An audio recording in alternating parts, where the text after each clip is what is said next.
Before we get into the video, could everyone please subscribe to my Endless Diary Tales channel? Thank you so much. I was the daughter of a modest family, fortunate enough to marry the Crown Prince of the capital, Ryan Carter. Ryan Carter. That name alone carried immense power. His status, position, and wealth were enough to make anyone look up in awe. He was 5 years older than me, old-fashioned and distant, never one to surround himself with women or idle gossip. His only interests were working and making money. Coincidentally, I loved spending it. I could swipe his black card endlessly, wear luxury gowns without repetition, and adorn myself with dazzling jewelry day after day. That extravagant and carefree life went on until the day his first love, Sophia White, returned from abroad. From that day on, Ryan stopped coming home at night. He disappeared completely without a trace. My best friend called to tell me the news. Sophia White just got back. She landed today. A lot of people from our circle went to her welcome party. Who's that? I asked absent-mindedly while focusing on the new set of high-end jewelry that had just been delivered. At a recent auction, Ryan had gifted me a pink diamond jewelry set worth $30 million, nearly enough to buy out my father's entire company. Today, that rare set had finally been delivered to my hands, still warm from the auction floor. Just holding it filled me with pure joy. Standing before the mirror, I carefully admired the soft pink shimmer of the jewelry, especially the pink diamond necklace. The transparent diamond gleamed brilliantly, elegant and extraordinary. After being cut and set by the finest craftsmen, it became even more dazzling and breathtaking. The necklace rested perfectly against my neck, highlighting its slender curve and making me look even more radiant and enchanting. Ryan truly was a good man. I raised my hand and swore I would never leave him and sincerely wished him a long, healthy life. My best friend went quiet on the phone for a long moment as if at a loss for words before she finally said, "Sophia White. She's the woman your husband loves but could never have." My hand froze in midair. I immediately understood who she was. Sophia White, just as her name implied, was the precious jewel of the White family, the true heiress of a powerful household. She had grown up alongside Ryan. Their families perfectly matched, childhood sweethearts through and through. Unlike me, Emma Carter, who had simply gone with the flow and lived an ordinary life, Sophia was bold, carefree, and proud like a rose blooming brilliantly in the storm. She refused to be bound by her family's expectations. To her, marrying Ryan as planned meant losing herself, no longer being the independent Sophia she wanted to be. 3 days before their engagement ceremony, Sophia ran away. In truth, I should probably thank her for that. If she hadn't fled, I never would have had the chance to marry Ryan, a brilliant, wealthy and self-disciplined man. Thinking about it, I was certain Ryan already knew Sophia was back. The first night she returned, he locked himself in his study until midnight. Through the glass door, I could see his handsome face, blank and lost, holding a document he hadn't turned for half an hour. I quietly told the maid to bring him a cup of coffee. The second night after Sophia's return, Ryan didn't come home at all. I pretended not to notice and didn't call to ask. It was best not to disturb the boss when he was occupied. On the third night, Ryan once again didn't come home for dinner at the Carter estate. Under the urging gaze of the Carter family's patriarch, I picked up the phone and heard a voice on the other end say, "The number you are calling is currently unavailable." I cursed under my breath. Oh great! Was my karma finally catching up to me? I had always been very clear about my position with Ryan Carter. He was the boss. I was the beautiful employee wife who followed every rule, spending money on behalf of my employer, living up to the image of a perfect high society wife and never ever falling in love. In public, I stood by his side at every major event that required the presence of a CEO's wife, shielding him from flirtatious women and smiling for the cameras. At home, I took care of him and showed respect to his elders. Now, facing my mother-in-law's suspicious gaze, I could only offer an excuse. "Ryan's been really busy lately," I said lightly. "I think the company's working on some big international collaboration." Mrs. Carter frowned. "Emma, you need to make sure Ryan takes care of his health. You can't just spend money all the time." I smiled politely and nodded. "Yes, Mom. I understand." Inside, I gave myself a silent thumbs up. I really was the model of a perfect wife. My husband was out spending nights with his first love, while I was here covering for him like an idiot. Just as I was about to sit down for dinner, my mother-in-law spoke again. There's ginseng chicken soup cooking in the kitchen. You should go in and learn how to make it. You'll need to know how to cook it for Ryan later. I wanted to flip her off so badly, but outwardly I stayed calm and obedient. After leaving the Carter estate, I sank into the back seat of the car, finally relaxing. The driver, perceptive as ever, raised the partition for privacy. Every time I had to deal with Mrs. Carter, I ended up exhausted. My family's total assets were barely in the millions. Nothing compared to the Carter family's billion-dollar empire. She had always looked down on me, and because I married for money, I had no choice but to endure her constant humiliation. Tomorrow I was definitely going shopping. I'd swipe Ryan's card and buy myself a limited edition bag. After standing in the kitchen for 2 hours, my feet were killing me. Ryan owed me for that, and spending his money was the least he could do. Actually, 1 bag wasn't enough. I'd buy 2. That should make me feel better. Fortunately, I only had to visit the estate once a week. Otherwise, no amount of money could convince me to keep going back. When I arrived home at our Maple Hill villa, of course, Ryan wasn't there. The housekeeper, Mrs. Jang, gave me a sympathetic look. It was obvious she already knew Ryan hadn't been home for 2 days, and that Sophia White had returned from abroad. She must have drawn her own conclusions. Maybe she even thought my title as Mrs. Carter wouldn't last much longer. But to her credit, Mrs. Jang was professional enough to hide her thoughts. "Madam," she said softly, "there's oatmeal porridge with red dates simmering in the kitchen. Would you like some?" My mood immediately lifted. "Bring it up to my room," I said with a small smile. Truthfully, I was hungry. Every time I visited the estate, I barely ate. Mrs. Carter always made things difficult for me. Nights like this were nothing new. When Ryan was around, at least he could shield me a little. But tonight I had to endure everything alone. Even Mrs. Jang knew I wasn't valued here. She always prepared a late-night snack just for me. I decided then and there tomorrow I'd buy myself another set of jewelry that would heal my wounded little heart. Mrs. Jang brought the oatmeal upstairs, hesitating before she spoke. "Madam, do you want me to call Mr. Carter and ask when he'll be coming home?" I considered it for a moment, then sighed. "No need. I already called him from the estate. He didn't answer. He's probably with Sophia White." Mrs. Jang sighed softly and left the room. She'd asked if I was sad that my husband didn't come home or if I was worried. The truth was I wasn't sad or worried at all. The reason was simple. I was pregnant. My cycle had always been perfectly regular, never off by even a single day. I knew my body so well that I could tell the exact time of conception, whether it happened in the afternoon or at night. But this month my period was already a week late. Next week was Ryan's birthday. I had originally planned to surprise him with the news, a gift he'd never expect. But now it looked like I'd have to change my plan. We had been married for 2 years and never used protection, yet nothing had ever happened. Ryan was healthy and strong, so the problem certainly wasn't him. Then it could only be me. I had once suspected that I might not be able to have children. I even went to the hospital for a checkup. The doctor told me it was just that my fate hadn't arrived yet. There was no need to rush. So this baby came at the perfect time. I'd heard that the first 3 months of pregnancy were unstable, so I decided not to tell anyone, not even my best friend or my mother.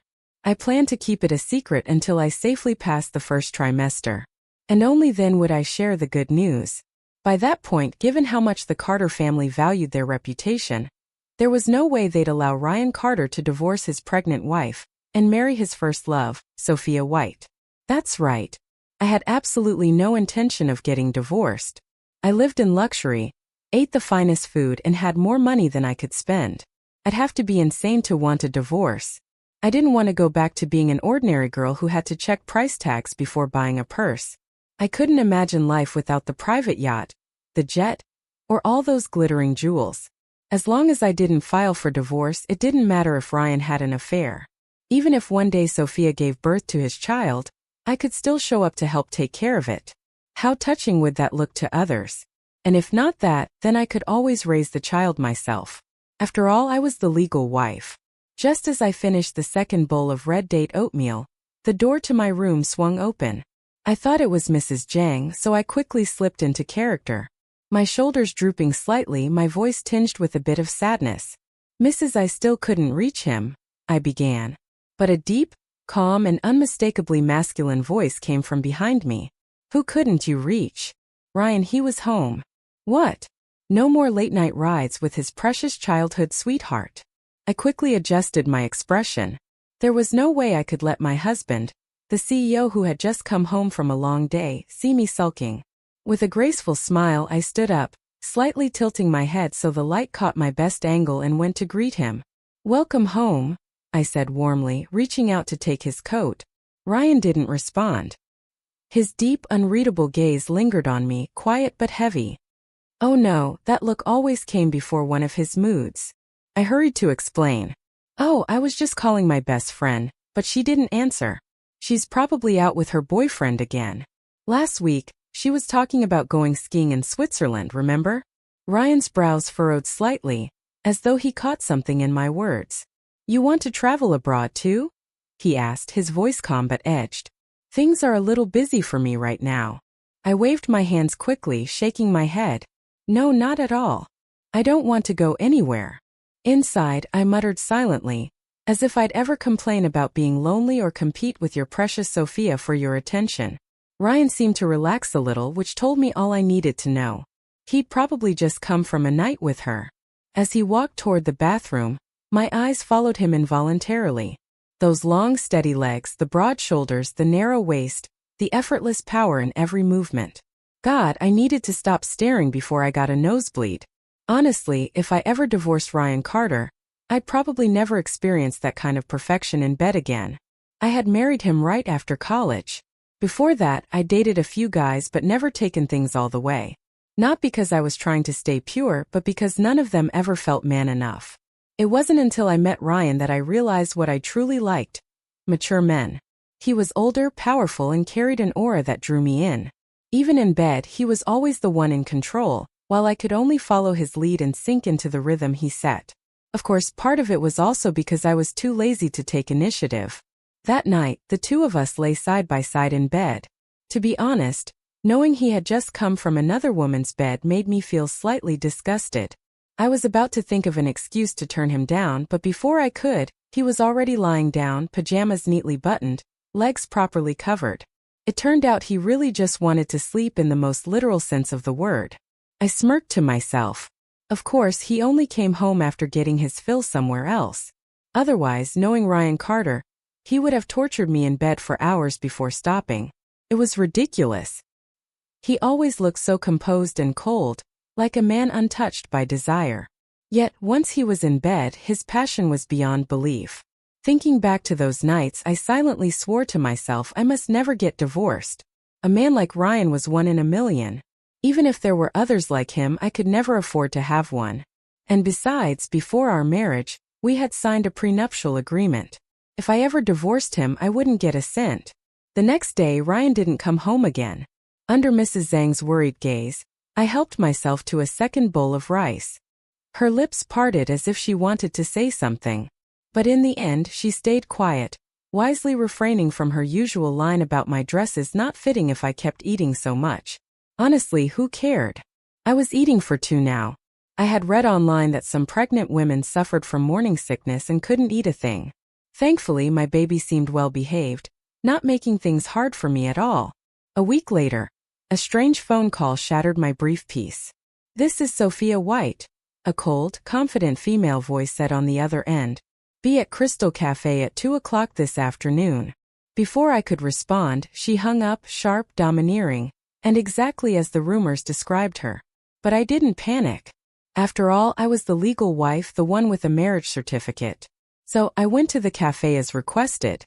The place was empty, and as I stepped in, a staff member stopped me. "I'm sorry, ma'am, but the cafe is closed for a private event today." Just then, a familiar female voice, clear and commanding, rang out from the window, slicing through the quiet air. "It's fine. Let her in." Following the sound, I turned and saw a woman sitting by the window.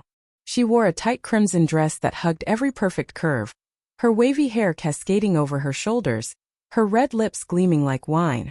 I had to admit she was stunning. No wonder Ryan still couldn't let her go. even willing to stay out night after night for her. With beauty like that, what man could resist? Even I, a woman, had to admit she was breathtaking. I walked over calmly and sat down across from her. "So, Miss White," I said with an easy smile, "what did you want to talk about?" Sophia gave a cold, dismissive laugh. "You're nothing special. You reek of small-town cheapness. You're not worthy of Ryan. What does that have to do with you?" I cursed silently, but outwardly I kept my composure. The role of the dignified Mrs. Carter had to be played well, especially in case there were reporters nearby. I couldn't risk getting caught looking undignified on camera. I waited silently for her to continue. When she saw I wasn't taking the bait, Sophia switched topics. "Do you know this cafe?" I shook my head. "Honestly, no, I don't really drink coffee. Keeps me up at night." That was true. I was the kind of person who fell asleep easily. The moment my head hit the pillow, I was out. There had even been a few times when I'd fallen asleep in the middle of fulfilling my marital duties with Ryan, only to be woken up by that infuriating man to continue. Oh no, I shouldn't think about that. After all these days, I was starting to miss it again. My gaze accidentally drifted toward her, the smooth white skin of her chest glimmering under the light. "God, stop staring before you get a nosebleed, Emma." Catching my look, Sophia frowned. "What are you looking at?" I sighed internally. "For heaven's sake, lady, can we just get to the point? I'm getting hungry here." Seeing I'd pulled my gaze back, Sophia finally spoke again, her tone soft but full of pride. "This cafe, Ryan opened it for me the year we graduated from college. It was the first investment he ever made with his own money. Even after I went abroad 2 years ago, he's kept people managing it for me." I nodded politely, pretending to look touched, though inside I was rolling my eyes. "So what? It's just a cafe. How much could it even be worth?" "The jewelry set Ryan gave me last week was valued at $30 million, for crying out loud." But despite my calm expression, I couldn't deny the slight sting in my chest. Yes, I was jealous. That kind of pure, youthful love, the kind that only happens once in a lifetime, was something I could never have with Ryan. Even when you raise a dog, you eventually form a bond. And after 2 years of marriage with him, how could I not feel something? I lifted my head slightly, my voice soft and steady. "So what exactly do you want to say, Miss White?" The role of a neglected wife. I played it so convincingly it could have won an award. Sophia White looked straight at me, her expression calm but sharp. "I'll be direct," she said. "Back then, I was the one who ran away from the wedding. Ryan only married you because he had no other choice. He didn't even show up for the arranged meeting. I've looked into all of it. Now that I'm back, I want what's rightfully mine. You should give it back. Ask yourself, do you really think you deserve him?" A cold laugh rose in my chest. Deserve him? Please. I should be the one questioning his taste, not mine. Still, I let my lips tremble, my eyes glisten, and spoke with a weak, quivering voice. "I know I don't deserve Ryan, but we're already married. You were the one who left him. Why come back now?" For a moment, Sophia's face faltered. "I was young and foolish," she said. "Back then I thought marriage would be a cage, but now I understand. I'm the only one who truly belongs by his side."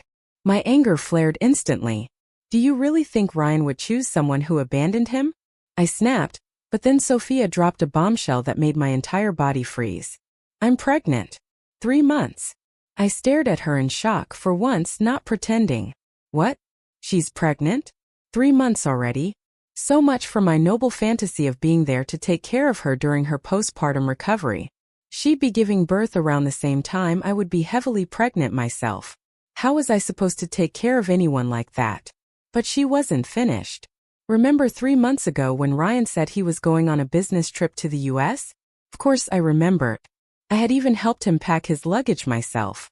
Sophia smirked. "He didn't go to the US. He came to London to find me." Then she pulled a check from her bag and slid it across the table. $50 million, she said coolly. "Consider it compensation." Her eyes softened, filled with pity. "I know about your prenuptial agreement. If you get divorced, you won't get a single cent inside." My heart leapt with amusement. "Well, would you look at that? A good deal after all." Sophia White was Ryan's true love. She was pregnant, came from a wealthy family that could help his business. It didn't take a genius to figure out that both Ryan and his mother would side with her. This marriage was already 90% over. My title as Mrs. Carter wouldn't last much longer. But Sophia had just handed me $50 million. Add that to the luxury bags, jewelry, and gifts I'd collected over the years, and I was already worth over $100 million. Fine divorce it is. I quickly pulled out my phone, flashing her a polite smile. You know, Miss White, I come from a humble background, and I'm not really familiar with all these formalities. Would you mind helping me record a short video just to confirm that this is a voluntary gift? When I returned home, I was surprised to find Ryan Carter actually there. A rare sight, really. Deep down, I knew exactly what this meant. He must have decided it was time to end things between us. But after dinner and a shower, we lay side by side in bed, and he still hadn't said a word. I figured he was waiting for me to bring it up first. After all, as a public figure, he couldn't risk being seen as the man who heartlessly abandoned his wife. So I decided to make it easy for him. Ryan, I said gently, let's get a divorce. Before I could finish, he suddenly turned over, pinning me beneath him. His deep voice, rough and low, brushed against my ear. Are you sick of living? He murmured. We're about to get divorced, and you're still trying to seduce me. I'm not. But I never finished that sentence either because his lips crashed down on mine. The kiss was hot, demanding, and unrestrained. His hands roamed freely, tracing familiar paths along my body. Whoever said beauty was a curse, they weren't wrong. Ryan Carter knew my body too well. Every touch, every movement made it impossible for me to resist. Fine, then I just enjoyed it. Think of it as one last night with a high-end escort. Only this one didn't cost me a dime. When I woke up, it was already 11 the next morning. Mrs. Jiang came in looking slightly embarrassed as she pushed open the door. Madam, this is bird's nest soup. Mr. Carter told me to make it for you. It's got lily bulbs in it. Good for your lungs and your voice. Ryan Carter again. What on earth was that man thinking? Last night had been especially intense. He'd gone at it for more than 2 hours until my voice was completely gone from screaming. Thinking about it now, it made sense. Ryan Carter always had a high sex drive, and Sophia White was 3 months pregnant. There was no way she could satisfy him. What a scumbag. About to divorce me, yet still needed one last round before cutting ties. The more I thought about it, the more irritated I got. After finishing breakfast, I grabbed my bag and headed straight to the luxury district. Wrap up every limited edition bag you have, I told the sales associate, my tone sweet but commanding. All of them pure bliss. Before, I used to shop with restraint, keeping my monthly spending within a reasonable limit. But now divorce was looming. Soon that black card wouldn't be mine anymore. So, of course, I had to squeeze out every bit of benefit before signing the papers. After leaving the luxury boutique, I headed straight for the jewelry department. I'll take every gold piece you have. Necklaces, bracelets, rings, everything, I said. To be honest, I never liked gold jewelry. It didn't suit my skin tone. But according to our prenuptial agreement, all handbags and jewelry purchased during the marriage would remain mine after the divorce.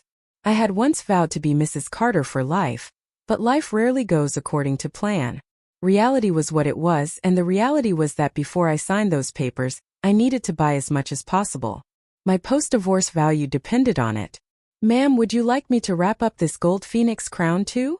The sales associate asked, smiling so wide her eyes nearly disappeared. She must have known her annual sales quota was now guaranteed. Sure, I said lazily. Take it all. Meanwhile, in the CEO's office, Ryan's secretary, Miss Liu, knocked gently on the door. Mr. Carter, your wife's card has been making several large transactions. Should we call to confirm? Ryan didn't even look up from his document. No need, he said flatly. Let her consider it compensation. Ms. Liu's expression didn't change, but inwardly she sighed. So the rumors were true after all. I shopped until the mall closed, only heading home when the stores started turning off their lights. As soon as I walked into the mansion, I saw Mrs. Carter, Ryan's mother, sitting stiffly on the sofa. Behind her stood a line of silent housekeepers. Even Mrs. Jiang was there.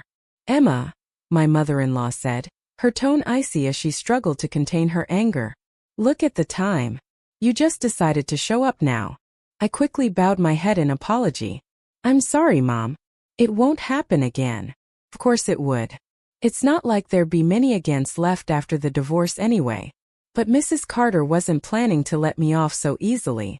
If I hadn't come by unexpectedly tonight, I'd never have known what kind of woman you really are. The maid cooks, the servants do your laundry, and you haven't lifted a finger in this house. Is this how you take care of Ryan? I glanced at Mrs. Jiang, who gave me a tiny apologetic look. Great. So my carefully crafted image of the gentle, beautiful daughter-in-law was officially in ruins. But honestly, it wasn't even my fault. The Lamberts weren't as rich as the Carters. Sure, but we still had housekeepers. I was an only child. How could I possibly be expected to do housework? Besides, if I started doing everything myself, wouldn't that take jobs away from the staff? What would they do if they got laid off because of me? The Carters treated their employees well. Even the maids and drivers had full benefits, 20 days of paid vacation each year, and overseas trips. As a fellow worker in this capitalist world, how could I possibly make their lives harder? Still, I put on my best apologetic face. I was wrong, Mom. I'll make sure to change, I said sweetly. Change my ass. I thought once the divorce went through, I'd be a rich woman in my own right.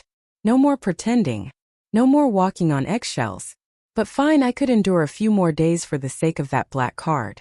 Mrs. Carter lectured me until her throat went dry. Seeing that I wasn't the least bit fazed, sitting there like a pig in boiling water, unbothered, she finally gave up. I, ever the polite one, poured her a glass of juice and handed it over with a smile. Dear Mom, have a drink, please. It'll help you calm down. She sighed, waving her hand. Forget it. You two were never really a match to begin with. At dinner, she dismissed the servants and told everyone to leave the room. I braced myself for another round of scolding. But to my surprise, she didn't ask me to do anything at all. Something felt off, but I wasn't stupid enough to ask questions. Instead, I happily finished my dinner, pretending not to notice the tension in the air. When we were done eating, Mrs. Carter dabbed her lips with a napkin. I'm sure you've already heard, she said evenly, about Ryan and Sophia. It's all over town. Finally, I thought. We're getting to the main topic. I wondered what kind of face I should put on. The remorseful daughter-in-law ashamed for bringing scandal to the Carter name, or the beautiful wife defending her husband's lack of self-control with quiet grace. Maybe I should even help Ryan a little. After all, I'd spent a fortune on his card earlier today. But before I could decide, Mrs. Carter reached into her purse and took out a bank card. She placed it gently on the table and said, Here's 20 million. Divorce him. My heart leapt. Another payday? Add that to the 50 million Sophia had given me earlier, and I just made $70 million in one day. This marriage was turning out to be the most profitable investment of my life. Even the ever-stern Mrs. Carter suddenly looked radiant in my eyes. For a brief moment I wanted to hug her. She mistook my silence for hesitation. Emma, you've never been worthy of Ryan. I only allowed this marriage because the circumstances left us no choice. But now that Sophia is back, the two of them are finally getting the happy ending they deserve. She's carrying his child, and I will not allow a Carter heir to be born without a proper name. So, she'd known about Sophia's pregnancy all along. Well, of course she had. The Carters had eyes and ears everywhere. And Sophia wasn't exactly hiding it either, walking around in tight dresses with her 3-month belly on display. Clearly, she wanted the whole world to know. I smiled faintly. You can rest assured, Mrs. Carter. I agreed to the divorce. She blinked in surprise, then gave me a long evaluating look. You changed your tone rather quickly.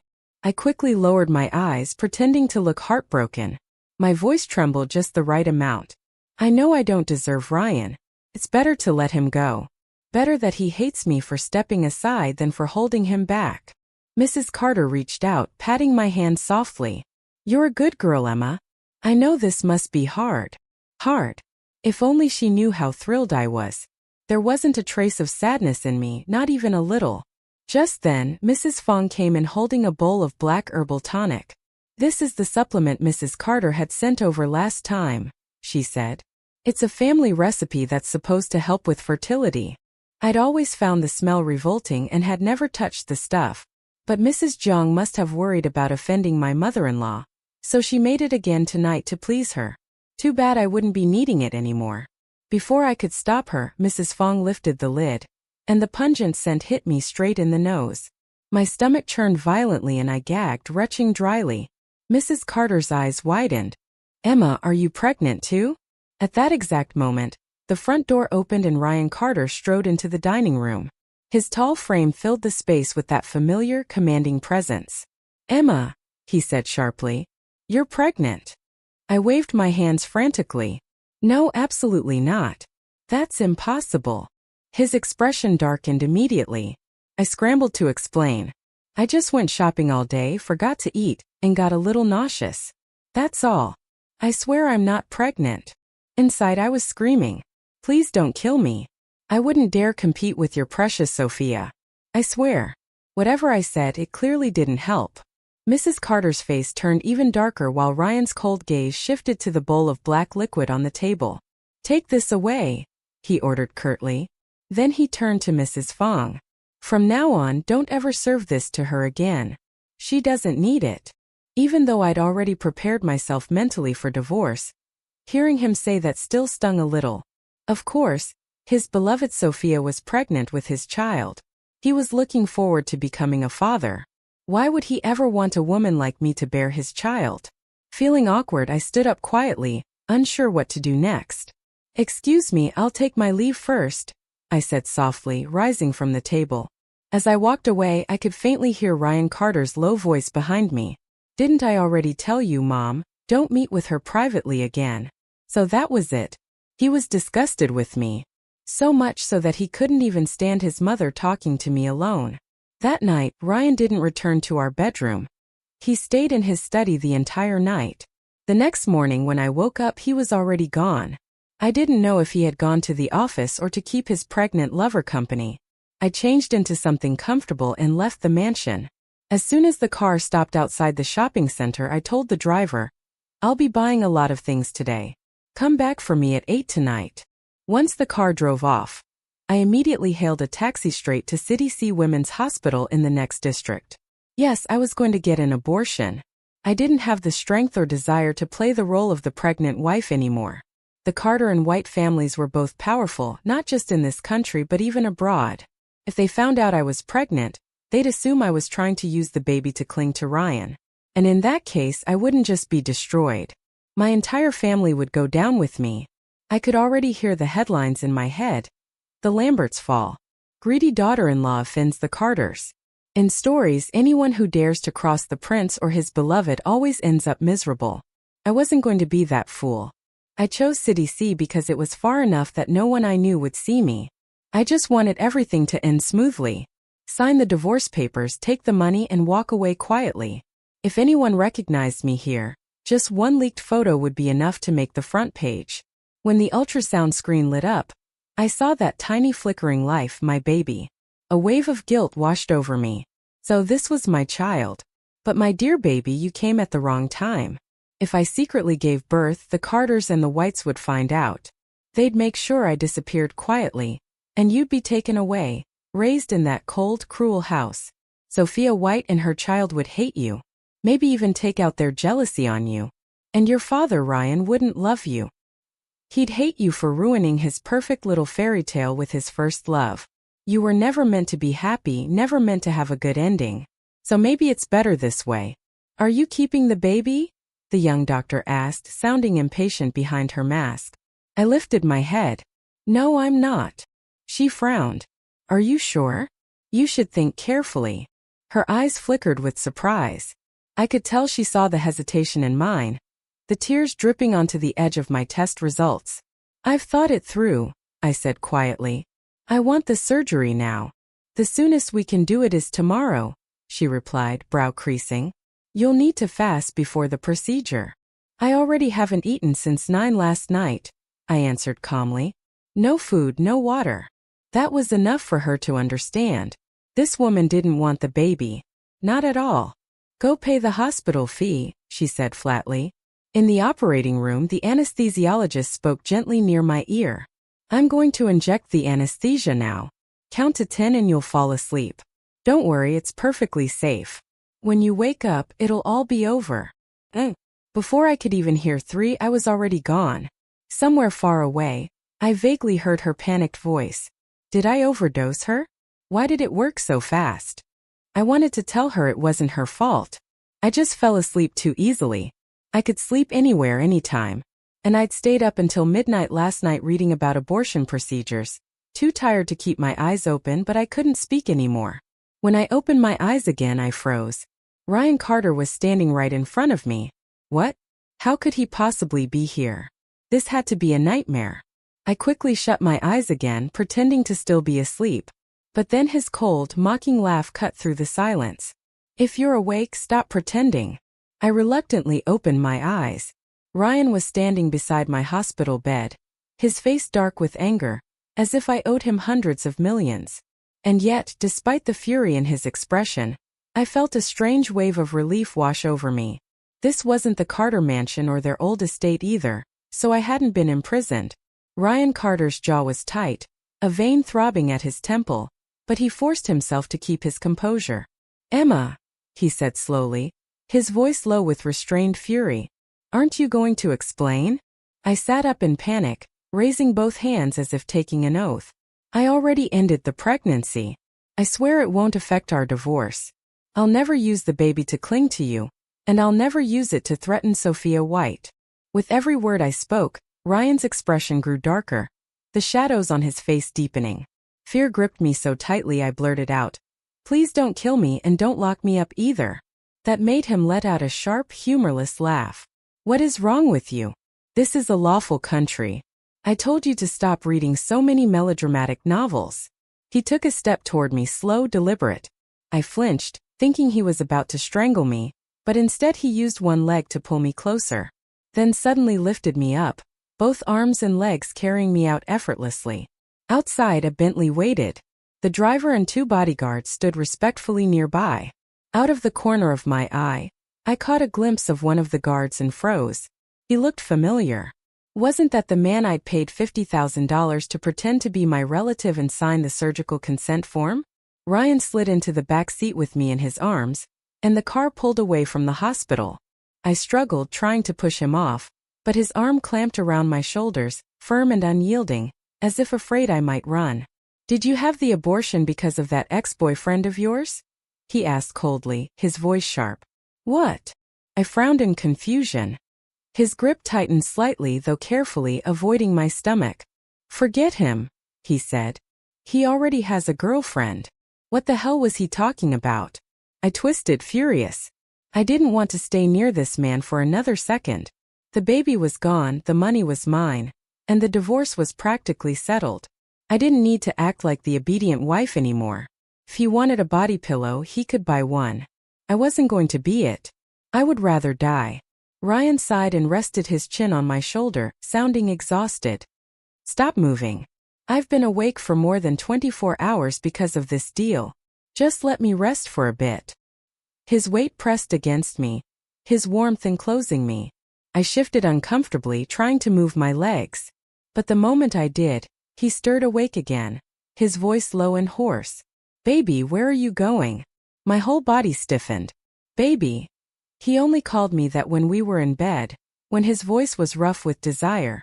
But now, hearing it in that tone, seeing the redness in his eyes, the desperate way he held me, only made me afraid. He was the one who cheated first. He was the one who wanted a divorce. So why was he acting like this now? Maybe it was the leftover pregnancy hormones. Or maybe I just hit my breaking point. But the pain I'd been suppressing for weeks finally spilled over. This is all your fault, I cried out, my voice shaking. You betrayed me first. What did I ever do wrong? It was Sophia who came to me. She's the one who demanded the divorce. Even your mother forced me to sign the papers. I was terrified you'd all destroy me. Destroy my parents too. You think it's fun to bully me? Is that it? All of you just keep bullying me. It was like something inside me snapped. Every ounce of humiliation, every wound I'd kept buried came pouring out in one long broken stream of sobs. I couldn't stop crying. My tears and snot soaked his shirt, but I didn't care anymore. Ryan panicked, his hands clumsy as he tried to wipe my tears, murmuring words I couldn't quite make out. But I was too far gone, trapped in my own storm of grief and rage. At some point the exhaustion hit me, and I drifted into sleep mid-cry. When I opened my eyes again, it was dark outside. The night was heavy and still, swallowing the entire mansion in silence. I was lying on a huge soft bed. The warmth beside me was familiar, comforting in a way that shouldn't have been. My mother was sitting at the edge of the bed, her gaze gentle, filled with quiet love as she watched over me. At the foot of the bed sat Ryan Carter, focused on his laptop, still working. Seeing both of them there, my heart softened and my voice came out small and weak. Just then, the maid came in quietly with a cup of warm water. Ryan got up immediately, helping me sit up gently and slipping a pillow behind my back so I could lean comfortably. My mother took the cup, her movements careful and tender, and brought it to my lips. Her voice was gentle yet full of scolding affection. "Emma, honestly," my mother said softly, "you're pregnant now, so why are you still so emotional? You even cried yourself to sleep. Aren't you embarrassed?" The word pregnant hit me like a slap. My heart clenched painfully. Pregnant? But that couldn't be right. I'd already had the procedure. How could I possibly still be carrying a child? I opened my mouth to explain, but Ryan Carter took the glass from my mother's hand before I could say anything. "Mom," he said in a calm, low voice, "you've been up all night. Go get some rest. I'll stay with her." My mother smiled lovingly, brushing him off. "I'm not tired. How could I be when I'm about to be a grandmother?" Her face glowed with joy. "Ryan, you have to work tomorrow anyway. Go rest. I'll watch over Emma." Ryan sighed quietly, his tone mixed with helplessness. "Mom, I have something I need to discuss with her in private." I instantly tightened my grip on my mother's hand, refusing to let go. I didn't want to be alone with him, but my mother understood immediately. She smiled warmly, pretending not to notice my silent plea. "Oh right," she said. "I nearly forgot. I still have something to take care of at home. I'll come back first thing tomorrow. Pregnant women can be picky eaters. I'll ask the housekeeper to teach me a few new dishes." She gently patted the back of my hand and gave me an encouraging look before turning to leave. The door closed softly behind her, cutting off all the sounds from outside. Now it was just Ryan and me. He sat across from me, his deep eyes fixed on mine. The air between us thickened, charged with tension. My heartbeat quickened. Was he about to hit me? But instead, he slowly reached out and lightly took hold of my fingertips. His voice was low and soothing. "Baby," he murmured. "I think there's been a misunderstanding between us." That word baby made my whole body tense. He hadn't called me that since the early days of our marriage. Now hearing it again made my skin crawl. Instinctively, I pulled my hand away, my expression weary. "A misunderstanding?" I asked, my voice trembling. "What kind of misunderstanding? Are you saying Sophia isn't pregnant?" Ryan rubbed his forehead, a weary look crossing his face. "She's pregnant," he admitted. "But the baby isn't mine." I stared at him, searching his eyes for a hint of truth. "But 3 months ago, you didn't go to the US on business, did you? You went to London to see her." He exhaled slowly. "My business partner's visa got delayed in London. I had to change my itinerary to finalize a deal. I happened to run into Sophia there. We just had one meal together, nothing more. Her boyfriend, a foreigner, was there too. There were 3 of us." I shook my head, still unconvinced. "Then why haven't you been home lately? Why do you stay out every night?" He gave a bitter smile. "I've been working on an international expansion deal. It's part of the Carter Group's European restructuring. I've had to stay late at the office almost every night. I didn't want to disturb your rest, so I slept at work. My secretary, Miss Liu, and several senior executives can all confirm that." Still, I couldn't shake the doubt in my chest. "But Sophia told me herself," I said quietly, "that the baby is yours." Ryan's face hardened. Without another word, he pulled out his phone, dialed Sophia's number, and turned on the speaker. On the other end, her cool, confident voice rang out. "Ryan, what is it?" His tone was calm but edged with steel. "Why did you tell my wife that the baby you're carrying is mine?"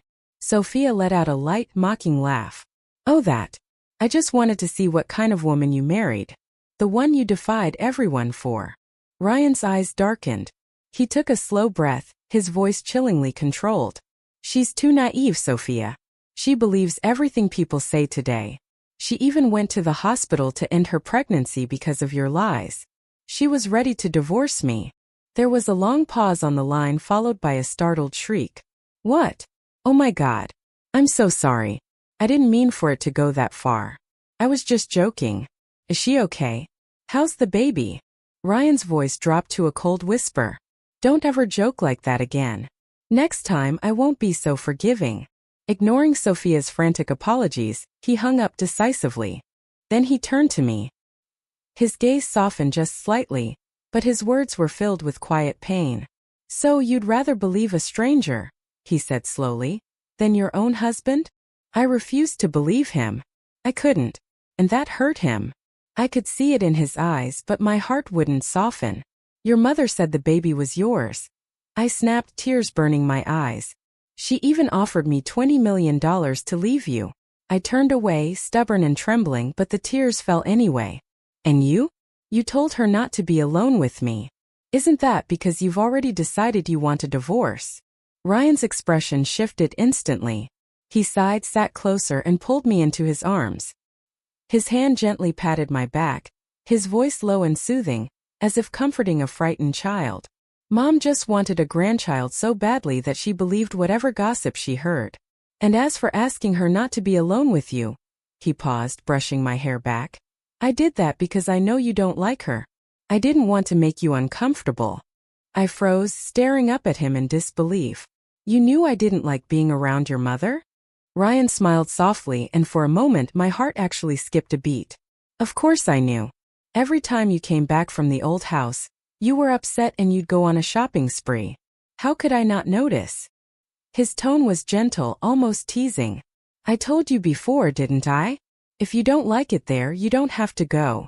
I blinked, remembering those words. At the time I thought he was just being polite, but now Ryan leaned down and pressed a kiss to my forehead. His voice was steady, full of warmth. Emma, I work so hard to hold my position at the Carter Group, so that the woman I love never has to lower herself for anyone. All I want is for you to live as yourself, comfortably, freely. For a moment I was stunned.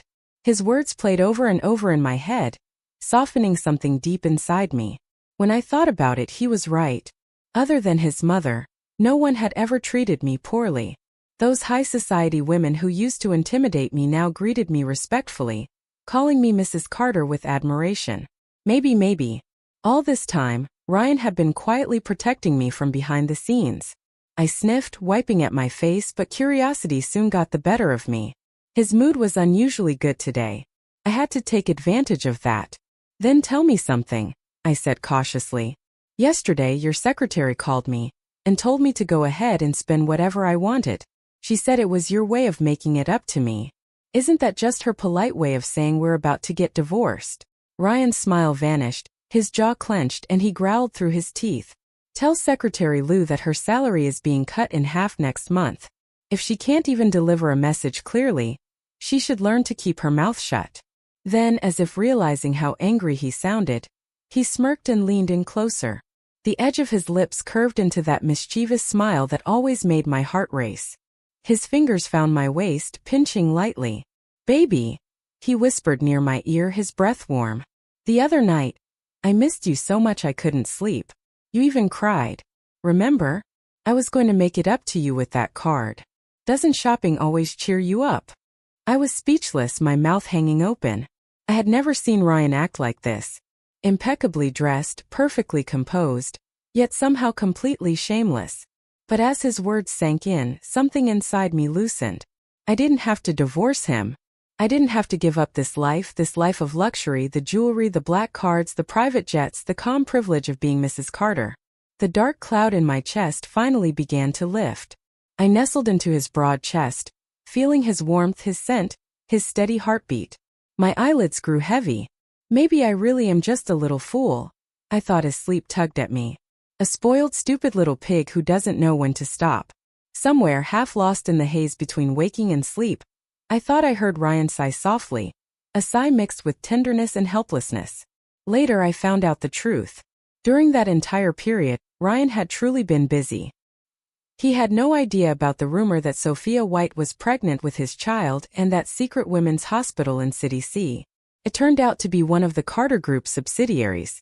The anesthetic I thought they injected me with wasn't anesthesia at all. It was a nutritional supplement to stabilize my body. The so-called surgery had never happened.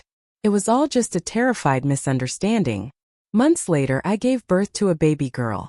I named her Nina after the number 9, wishing she'd live like a cat with 9 lives, safe and content for 100 years. Even though Ryan's mother had always wanted a grandson, the moment she saw Nina, she fell completely in love. The tiny girl stole her heart at once, and somehow she stole mine all over again, too. The love everyone had for my little girl was impossible to hide. It shone through their eyes every time they looked at her. In the entire Carter family, there were 3 brothers in my father-in-law's generation, and not a single one of them had ever had a granddaughter. So when Nina was born, it was as if sunlight had poured into the house for the first time. The Carters were overjoyed. Both the old Mr. and Mrs. Carter couldn't stop bragging to their friends, showing off photos of her to anyone who would listen. Their greatest happiness became spending time with their precious granddaughter. My own mother told me I should rest for 2 years and then try for a boy to complete the family. But Ryan Carter only smiled, took my hand tightly, and looked at me with that deep, tender gaze that always made my heart tremble. "Emma," he said softly, "I believe our daughter will be every bit as capable as any son. She's my heir. I don't need a boy." His voice lowered even more, warm and steady. "When you were in that delivery room, every minute, every second felt like torture. I was terrified I'd lose you. We're not having any more children. You and Nina are all I need." From Ryan Carter's perspective, I am Ryan Carter, the brightest star of the Carter family. Since I was young, the entire weight of the family's expectations has been placed on my shoulders. I received the strictest elite education. Every step of my upbringing was designed to prepare me to one day inherit and manage the Carter Group's vast empire. I spoke 4 languages fluently. Every move I made was deliberate, precise, like a chess piece carved and positioned carefully on a grand board. Nothing I did was by accident. After graduating college, I naturally entered the Carter Group and began my business career. To strengthen the family's alliances and protect its interests, my elders arranged a marriage for me with the White family, my childhood companion Sophia White. Sophia and I had grown up together, but she was too wild, too rebellious. She frequently clashed with her family, defied tradition, and often left me to clean up the mess behind her. I'd learned early how to conceal my true self behind a calm, reliable mask. To the outside world, I was the perfect heir. Disciplined, steady, trustworthy. The elders adored me for it. But then after we both graduated, Sophia shocked everyone. She refused to join her family's business. Instead, she wanted to open a coffee shop. Naturally, the White family was furious. But Sophia came to me in secret, handing over all her savings and begging for my help to make her dream come true. She said, "If the cafe is under your name, my family won't stop me." I had no choice. I'd always seen her as a younger sister, reckless but harmless. So I agreed to help. When I was 24, I went abroad on a business trip. During the flight in first class, I met a girl. She was still in college, traveling overseas during her school break. I remember how she laughed as she called her mother. Her voice soft and sweet, full of life. Sometimes she complained about how foreign food didn't suit her, and that she was losing weight because of it. Other times she pouted about how her bodyguard kept restricting her freedom, so she couldn't enjoy her trip fully. She was like a ray of sunlight that pierced straight through the gray clouds in my heart. Her innocence and joy were so different from Sophia's restless ambition. She was like a little kitten, lively and gentle, the kind of creature that made people instinctively want to hold her and keep her safe. For a moment I remembered my childhood. I'd once had a Persian cat, soft and white. My father threw it out one day, saying pets distracted me from my studies. That was when I learned to endure quietly, to hide pain behind obedience. When the plane landed, I watched her skipping away toward the terminal, and something in me stirred. I turned to my bodyguard and said, "Find out who that girl is." From that day on, reports about her life began appearing regularly on my desk. Her name was Emma Lynn. Every morning I'd find myself eager to open those files to see what she'd done, where she'd gone, and what had made her laugh that day. It became a secret ritual, like receiving a personal gift meant just for me. And as long as I saw her smiling and living happily, I felt content. But one day I learned she had a boyfriend. That day I couldn't work. My mind went blank, my soul hollow. Even my secretary, Miss Lou, stayed as far from me as possible, whispering later that my dark aura that day was enough to make the entire office hold its breath. Find a way to scare off the man around her, I ordered calmly. That guy doesn't deserve to stand next to Emma. Back then, when Emma was still in college, she had dated a few people, but every single one of those relationships ended quickly thanks to my quiet interference.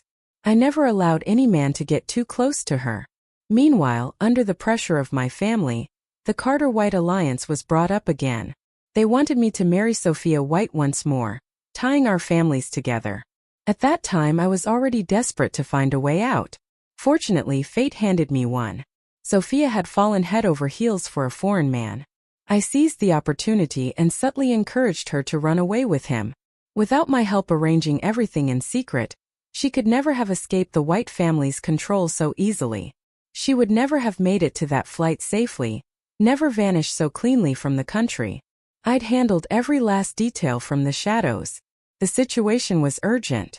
The Carter family couldn't afford to lose face over a broken engagement.